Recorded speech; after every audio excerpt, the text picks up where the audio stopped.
All right, good evening, everybody. Thank you so much for coming tonight. This is The Price of Liberty with Austin Petersen, hosted by Turning Point USA at Missouri State University. Turning Point USA is a nonprofit, nonpartisan conservative organization. Our main focus is training, identifying, and educating conservative students so they can be better leaders on campus.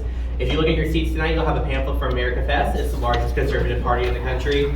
Turning Point USA is the fastest growing and largest conservative movement in the country right now. And if you want to get involved, either start a chapter or want to learn how to get involved in your community, just let a chapter member know. We will do that ASAP. We're so excited to get to have Austin Petersen here tonight. He is the runner-up for the presidential Libertarian Party nomination 2016. Ran for Missouri Senate in 2018. Was a producer for Fox Business. And finally, he is the host of the podcast Wake Up America show with Austin Petersen. So make sure to check that out on YouTube, Rumble, and all those other fun places. Austin is a great guy. He's done a lot to inspire young liberty conservatives and people like me, and so we're super excited to get to have him tonight. So without further ado, Austin Petersen.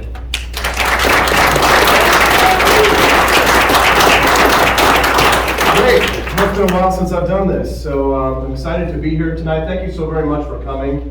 It's a beautiful night, so I'm grateful that you would come and spend it to talk about such difficult topics like the ones we're going to breach tonight. Before I get started though, a little house cleaning. First of all, thank you, Brett, for the invitation, and thank you to all the Turning Point University students who invited me here tonight. I know a lot of people had a hand in making this happen here tonight, and I'm super grateful to you all. Thank you very much for facilitating this. This is kind of, I was telling my wife earlier this tonight is sort of a keystone moment in my life. Having graduated from Missouri State University in 2003, going to college here, moving to New York City, working in politics in Washington, D.C., coming back and running for office here in my native state of Missouri, to be invited to speak at your alma mater in such a way is quite prestigious, and it means a lot to me tonight to be here. So thank you for being a part of this, and I hope that tonight you will take away something very special with you in the future. I'll do a question and answer after I'm finished tonight. So if you have burning questions, just wait until the very end, and I promise I'll try and answer as many as I can. Also, I want to tell you very briefly before I begin the formal speech that if you are a student here at Missouri State University and you're asking yourself, what am I majoring in? Is it going to make any sense? Is it going to apply to what I have to do? There are a lot of times that people will speak ill of formal education or formal four-year universities. I will say that Missouri State University was a terrific educational system when I went through it and graduated here in 2003. And what's interesting about my career, being that I went to the college across the street here at Craig Hall and majored in musical theater, ended up running for president of the United States. Remember, Ronald Reagan was an actor too, so don't hold it against me. Of course, he had a degree in economics, which I don't have. But is that when you go to Washington, D.C., and you're working in the think tank world in politics, in New York City, everybody asks you, where are you from? Because nobody's from here. Some people aren't. But, and in D.C., they ask you, what do you do? Right? And then when people found out I worked at Fox and I worked in these think tanks, they assumed that I had this, background in accounting or whatever, like typical kind of political major. And when I told them musical theater, they were always gobsmacked. What? From Missouri? Musical theater? What is this Missouri State University? What is this? How did you get here? Why are you here? But what I found out was that in politics, especially in conservative politics and right-wing politics, lawyers are a dime a dozen. Political science majors are a dime a dozen. But there are very few musical theater majors in conservative politics.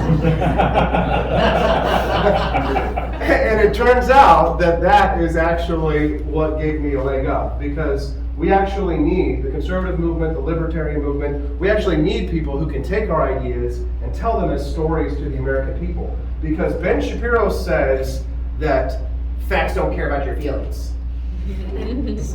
But the reality is, and dealing with the left, is that feelings don't care about our facts. So we need to be able to tell stories, and we need to lift up storytellers, and that's what I am. I'm a storyteller. So I'm going to tell you some stories tonight. We're going to talk about American history. We're going to talk about an event that occurred in St. Louis just the other day. And we're going to weave all of these together. I'm going to weave this together in a narrative that I think, while might offend you, please understand that I will use 2 curse words tonight. One of them is for illustrative purposes only, I promise, but the other one is an artistic choice. So just so you're aware of that. But tonight I'm going to engage in very dangerous conversations. I'm going to speak to you about topics and tell you things that I think you don't want to hear. Usually when I write a speech, I try and write a speech that's a barn burner, crowd pleaser, make everybody in the audience happy. I think some of the things tonight that I'm going to say to you might offend you deeply. But if they do, don't get triggered. Right? Just stay calm, and at the end, I'll be happy to answer any questions that you may have. Tonight's speech is a question. What is the price of liberty? Now, many of you are familiar with the phrase, the price of liberty is eternal vigilance. That quote actually adorns the entrance to the National Archives in Washington, D.C., and it's actually sometimes been falsely attributed to Thomas Jefferson. But the phrase itself actually comes from John Philpott Curran, and it was popularized later when Frederick Douglass repeated it. And the actual full phrase is, the condition upon which God hath given liberty to man is eternal vigilance, which condition if he break, servitude is at once the consequence of the crime and the punishment of his guilt, meaning that liberty will only be protected if we are awake and aware and actively working to maintain it. Or as Turning Point USA kids might say, if we remain based and red pill. George Orwell once said that if liberty means anything at all, it means the right to tell people what they do not want to hear. And what I have to say tonight will definitely fall under that purview. The topics that I will breach are the kind of harsh truths that could prevent someone from being elected. But since I'm already in that boat, let's go forward. Now, when people think of the price of liberty, typically the first thing that comes to mind are our military service members who sacrifice their lives and their bodies for our freedom overseas, right? Or if not, then they think of police officers, or you might think of other civil servants in some form of fashion. Or perhaps you think about the oath that the Founding Fathers took, our lives, our fortune, our sacred honor. When they took that pact, they could have been hanged for signing the Declaration of Independence. Maybe you think of, I regret that I have but one life to give to my country, and that's what you think of when you think of the price of liberty. But my speech tonight will focus not on government officials, the military, the police. I will focus on the price of liberty that is paid for in the blood of the innocent, the civilian. The price that you or even your infant children might pay in blood.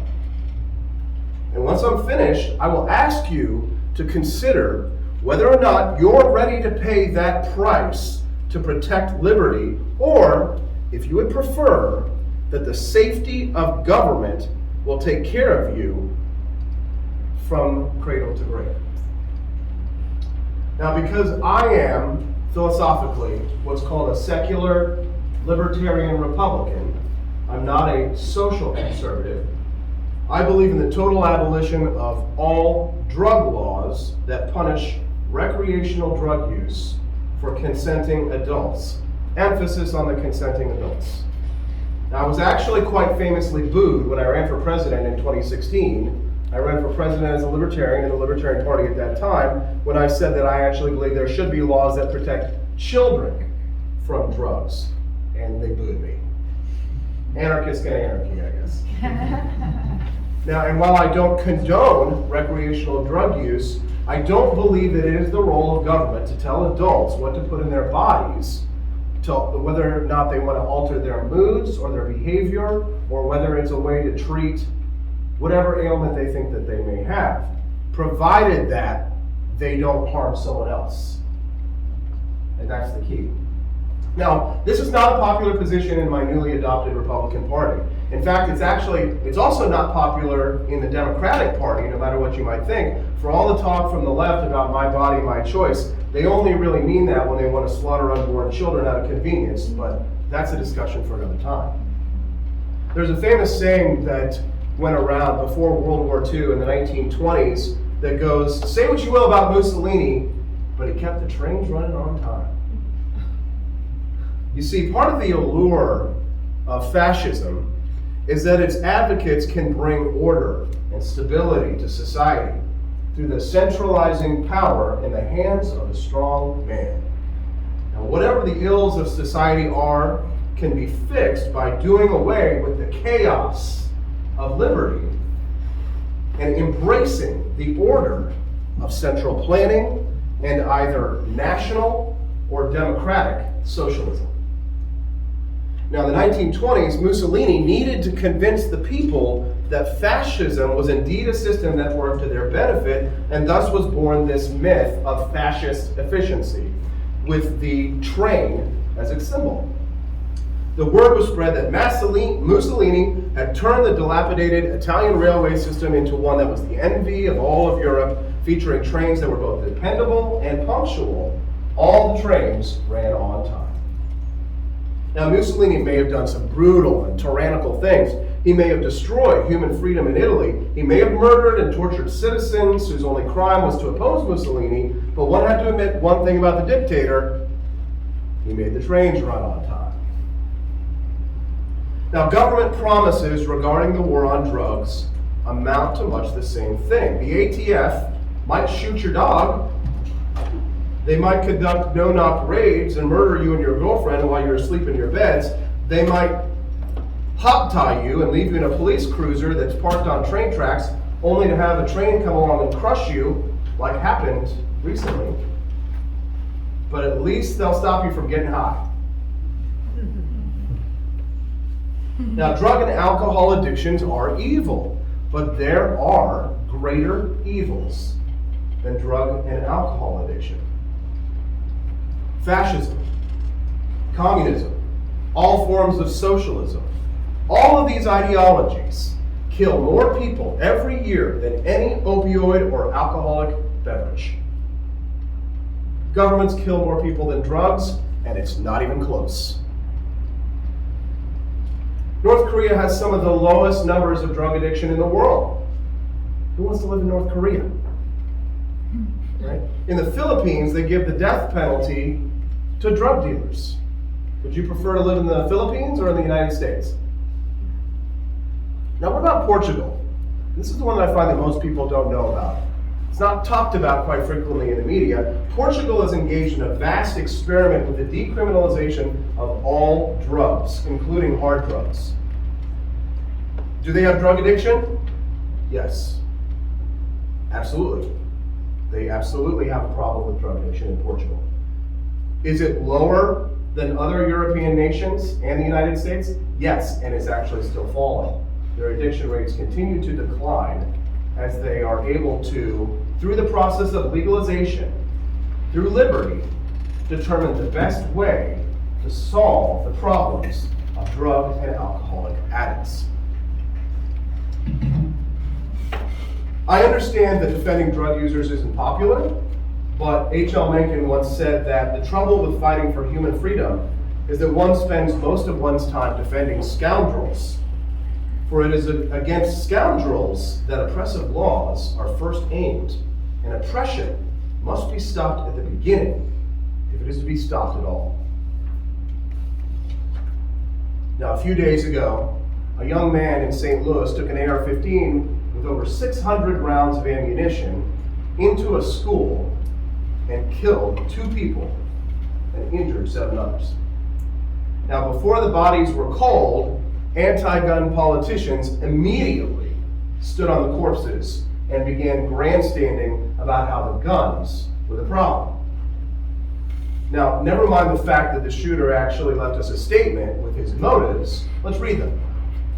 The shooter wrote, "I don't have any friends.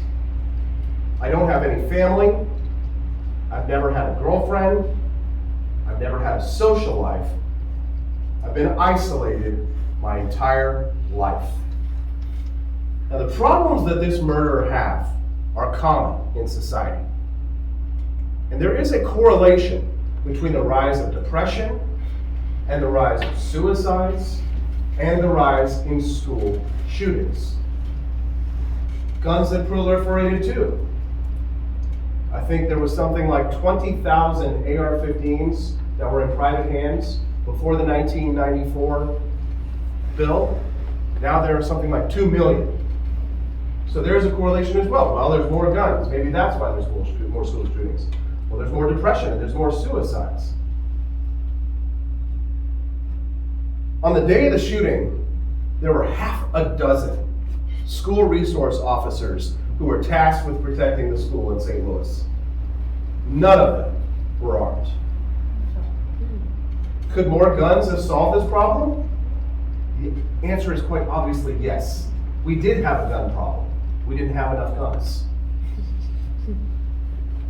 Now, apparently now they're actually looking at arming resource officers in St. Louis. Too little, too late for the victims of that shooting, but it's a good idea.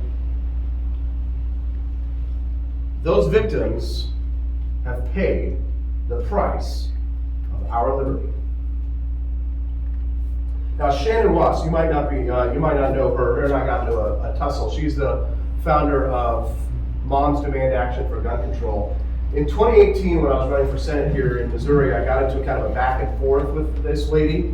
And Montel Williams also got into it, but that's a story for another day. I said a lot of "You're not the father" and Sylvie the Psychic jokes that day. Not a big Montel Williams fan. But so Shannon Watts and I were arguing because I had started a giveaway, a raffle for my campaign to give away an AR-15. And then boom, a couple of days later, Parkland happens. And Nicholas Cruz goes into school and shoots dozens of his classmates.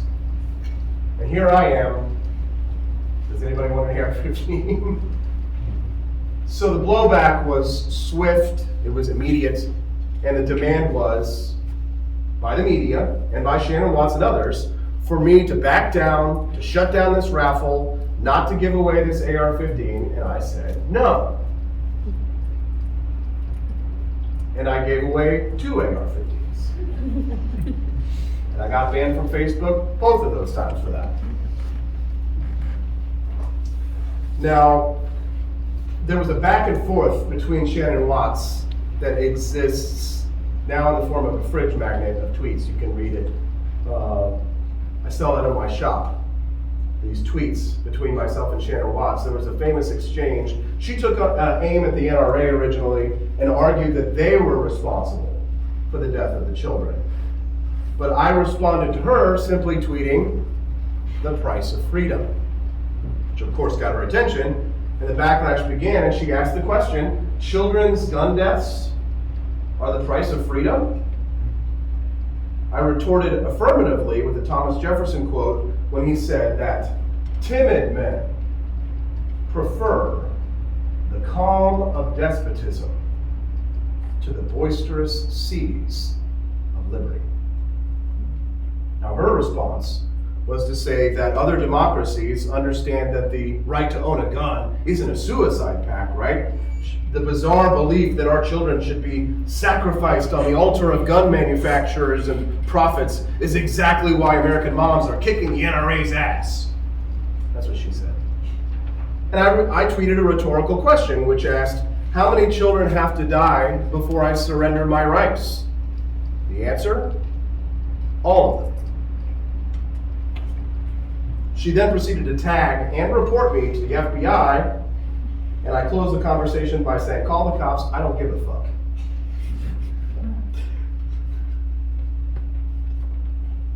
It's safe and uncontroversial to suggest that those in service to the government may lay their lives down in service to liberty. Hearts will stir, people will nod, and everyone will agree with you. Yes, oh, it's the soldiers, it's the police, it's the government, it's the founding fathers, it's these other great men, it's the great men of our society They're the ones who pay the price of liberty. God bless America. Stand for the flag. That's uncontroversial. But what's controversial is to suggest that people like you or I, the innocent victims of these tragedies, also pay the price of liberty.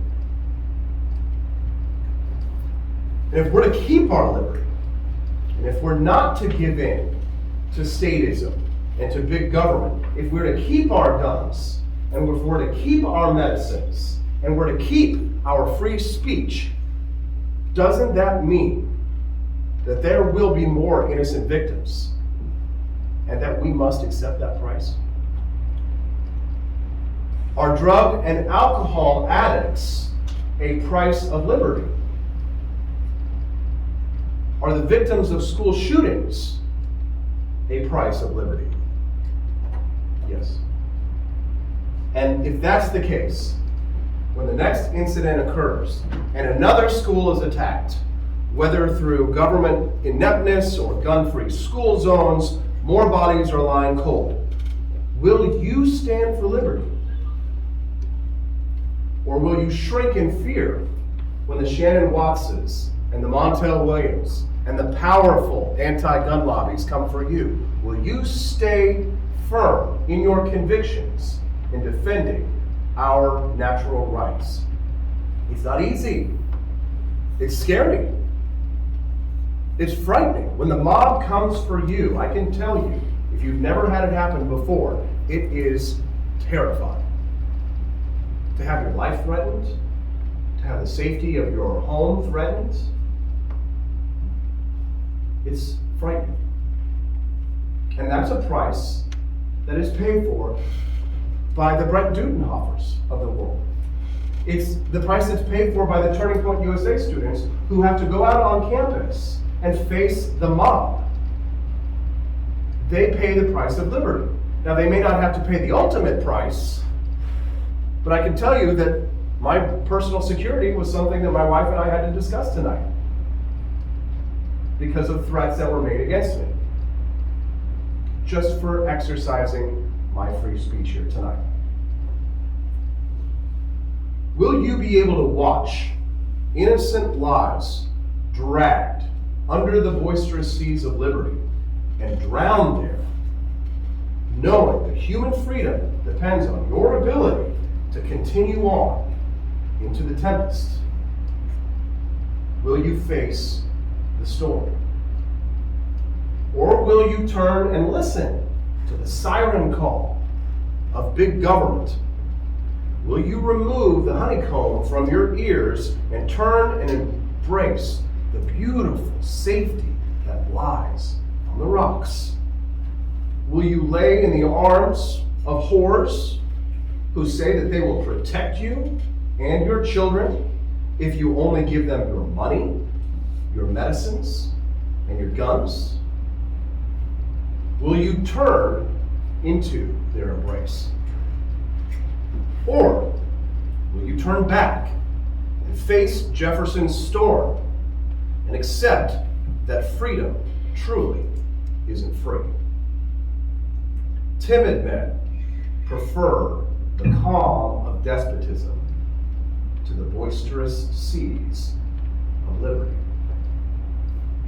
What will you say when faced with the question of those who would give up essential liberty to purchase a little temporary safety deserve neither liberty nor safety?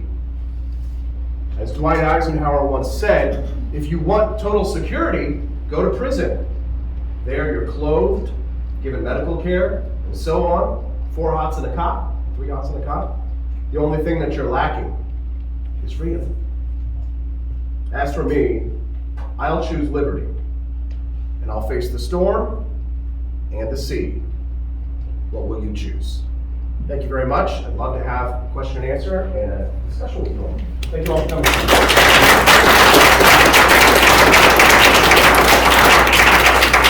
So just bigger picture here to summarize, and I'll have you raise your hands when you're ready to take a question. To summarize here, the reason why I think this is important is because every time there is a national tragedy, Every time there's something, whether it's Hurricane Ian in Florida, the first response people have is, what is the government going to do? We all saw what FEMA did in Hurricane Katrina, right? And with this incident in St. Louis, we had the possibility of defending these children, but because of the culture, the anti-gun culture of St. Louis, you have security guards and you have worthless metal detectors. It's theater. It's security theater, much like the TSA. Right? It's the illusion of safety that government promises.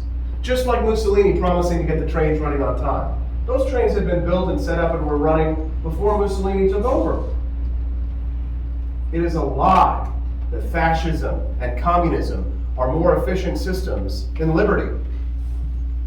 If you're interested in an in-depth understanding of how the chaos of liberty can actually produce order, I highly recommend a book by the name of Planned Chaos by Ludwig von Mises. Spontaneous order is a concept that was that won a Nobel Prize. Friedrich Hayek in 1974 won the Nobel Prize for his economic concept of the chaos of markets and liberty that led to order. Amazon doesn't get you 2-day deliveries by government fiat. With that, with the government, you get the DMV, right? But through freedom, an order can arise. It's a voluntary order, right? Markets can create a form of order. But first you need a little chaos. I'm reminded a bit of a quote by Friedrich Nietzsche, who once said that one must have chaos within oneself in order to give birth to a dancing star. And I hope that that's what Elon Musk will do when he takes over Twitter. That he will take that communistically run, centrally planned, overrun by leftists platform and allow a little chaos. And through that, I think there will be order. You see, when we all get together in the same room versus when we're out there online, we say hateful, evil, horrible things. When we're actually face to face with one another, typically people tend to be very civil, even if we disagree. Now, of course, if you're in person, you're worried you might get your ass kicked. That is a powerful motivator. Not that that stopped a lot of leftist violence, because there certainly has been a lot of violence. I remember when I was in the Tea Party days in Washington, D.C., organizing tea parties, man, those senior citizens did not leave a single bit of trash on the National Mall. It was clean as a whistle. And nobody told them what to do. But the leftists, who think that the government should do everything for them, when they came in with Occupy Wall Street and were camped out across from the White House, and still many of them are, and in Zuccotti Park in New York City, they left it a dump because it was somebody else's job, right? It was the government's job to clean it up, right? And that's their philosophy. But ironically, without a central planning, without leadership, without being told what to do, conservatives and libertarians marched on Washington, D.C., had a rally, had free speech, didn't punch anybody, didn't kill anybody. January 6th got a little rowdy. But they left the place better than they found it.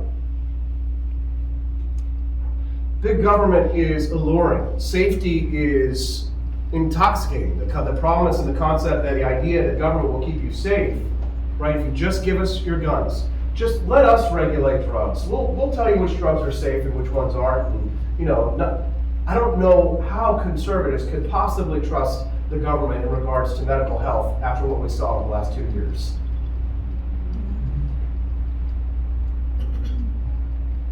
How many of you wanted to be able to go to the pharmacy and ask your pharmacist for ivermectin?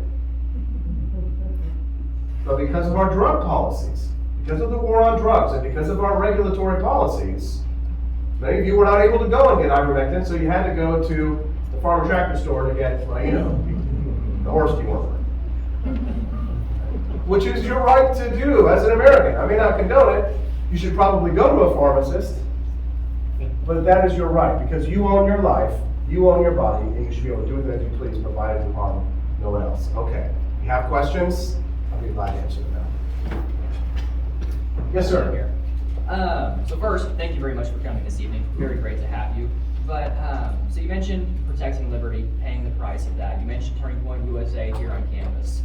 What are some other ways to do that in the world that's outside of this campus? For those that have a career, that maybe are retired, other things that they can get plugged into to actually proactively protect liberty rather than wait for that price to be paid and actually just have to do something after. Everybody has their own specialized capability of what they can do. Some of us are rich and they should donate to Turning Point, right? Some of us are older and more wealthy and should donate to Turning Point. I hope that they do so tonight. Some of us are great public speakers. Some of us are good at coding. I'll tell you where I think probably the conservative movement really is behind, is that we let the left build the internet. And we let the left build all of the platforms that we all exist on, and now we see that they can rip the rug out from underneath us at any time. And it has to do partly with a conservative mindset.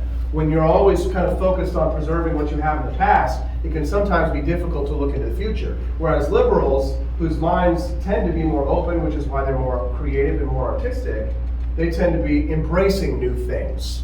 And they went out and they built Amazon, and they built Facebook, and they built Twitter, and they built Reddit, and they built all these forums and platforms that we now exist on, and now they've got the gun to our heads. So probably the one thing that conservatives need more than anything is to learn how to code. Get out and build platforms, learn how to run servers, right? Build websites, create alternatives. We need to create a counter economy. PayPal was announced is going to do a $2,500 fine to anyone who has promoted misinformation online. So if I go on to Twitter and I say, only women can give birth, I believe that is true and a scientific fact, but PayPal might disagree. And if they claim I'm spreading misinformation, they would fine you $2,500. Just take it out of your account. We cannot tolerate that. We have to set up alternative platforms. So I think the greatest need lies in getting young people who are right of center and beyond to come over and to go into the science department and to learn how to code and build websites and build alternative platforms. That's what we need most of all. And then we need people who are willing to step in and fund it. We need good citizen journalists, although we are starting to catch up with that, right? We let the left own the media. The left owned the media for decades. Remember when there were only three, or some of you are my age and older, there used to be only 3 or 4 television stations, and that was the only place to get the news. I don't want to get too into nitty-gritty details, but I'll tell you, in 2013, for a very brief time, we were conservatives controlling the narrative. For a very brief time, and that was when they started to shut us down. Once Donald Trump won the election, that was the final straw. Silicon Valley blamed Facebook and Twitter for Donald Trump winning the election and said, Zuckerberg, Jack Dorsey, you've got to do something about this. We cannot let this happen again. And that's when they started to seal the coffin around us. More important than anything, I think, is to get more conservatives into tech and I think into the arts. We do well. We've got lots of lawyers, plenty of lawyers, lots of political science majors, lots of ag majors. No offense. Glad to have them. It's good. But we need to start to encroach on the left's territory. We need to start to take over their platforms. We need to start mimicking what they're doing and doing it better. Right? We need film. We need television. We need music. Right? Because that's what young people are attracted to. And that's how we'll win hearts and minds. Because first you win the debate, and then you pass the law. But Senator Burleson can probably attest to that. You have to win hearts and minds first, before you can go out and pass a law. So more important than anything is, I believe, technology, and we need more storytellers. I'm biased. Yes, ma'am. I would add education to that list. The left owns education, and we can see what they're doing to our children right now, which is not acceptable, and we need to get a foothold in there. Well, the pandemic was a real wake-up call. They did their plan in the 1920s, and a century later, they've achieved their goal. We have no plan. America had the greatest education system in the world when we were in one-room schoolhouses with chalkboard That's right. and chalk and a book. We were teaching Latin, right? It's not money. It's not paying more teachers more, right? It's not more administrators. God knows we have way too many administrators in this education system. And we need to abolish the Department of Education on the federal side entirely. Absolutely. But yes, you're right. But the pandemic woke up a lot of people. I think the number of homeschoolers increased by like 6% during the pandemic. So, yes, sir. Actually, this is kind of off of that. I am in education, and I'm kind of just trying to think just advice on being a conservative and being a teacher as well. Just Well, you're in trouble because you're a boy too. They don't like males in there. yeah, I'm a history teacher. Yeah, I'm a history teacher. I know. I'm fucked Well, 6 that's months good. from Sunday. Some of the best teachers that I had growing up were men. But so good for you on being a man in a female-dominated profession. That's probably a good idea. Whenever they talk about equality, they never talk about getting more men into teaching or things like that. But that's also because partly our culture has changed and we have this suspicion towards men. If you have, I mean, we need male preschool teachers. We need male kindergarten teachers. We need male, first, second, third, fourth, fifth grade teachers. But it's one, not seen as a masculine profession just among other men, because we men police each other's masculinity as men, but women police our masculinity too. But because of the era that we live in, the suspicion towards men and young children is at such a high that men are dissuaded from getting into education, which I think is a shame. Yes, ma'am? So I know that you were in the arts. I'm currently a photography major here at Missouri State, so I was wondering if you had any advice for being a conservative in the arts. Yeah, actually, I did a lot of professional photography for conservatives. That is a niche. I'll tell you, in Washington D.C. especially, there are a lot of think tanks. I don't know if you know, these are nonprofits, kind of like Turning Point USA, and they have a lot of them have big media programs. So while you're here, I would get plugged in. Probably shake hands with that guy right there. Eric Burleson is going to be a congressperson. Probably a good person to know over there.